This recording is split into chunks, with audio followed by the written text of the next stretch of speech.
Hi mga langga. Kain na naman. Boiled egg with cucumber. Yan ang pag-umagahan ni Inday. Kasi kailangan i-balance yung pagkain natin ngayon. Kasi nga, bumabata tayo o diba? Wag na yan. Wag kayong maingay. Bata pa ha. Kailangan wag mong sabihin na tumatanda. Bumabata, diba? Kaya kumain tayo ng masustansyang mga pagkain. Katulad na lang yan. Dito sa Middle East, kubos. Yan ang pagkain nila yan dito. Pwede na yan. Sold na.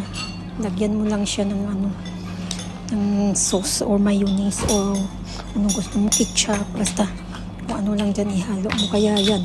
Nilagay ko na yung itlog dyan, cucumber, at saka yung mga kung gusto nyo may manok pwede rin kusipadan ano ba lang kusipadan sa Tagalog ay himay-himayin, ayun pala, ang dami pang mga salita kasi minsan hindi ko na alam kung anong sasabihin ko sa Tagalog eh.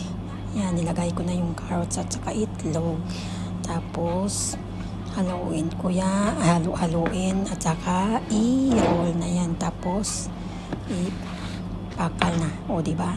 Ganyan lang kasimpleng pagkain dito. Wala nang daming arte-arte. Kasi ngayon bawal mag-arte ngayong panahon. Kasi magugutom ka eh, diba? Kung ano na lang yan, basta mabusog ka. Simpleng pagkain, kontento ka na sa buhay mo. O, diba? Hindi yung gaano ka man kayaman o kahirap. Kung hindi mo naman binabalance yung pagkain mo o sira yung katawan, o diba?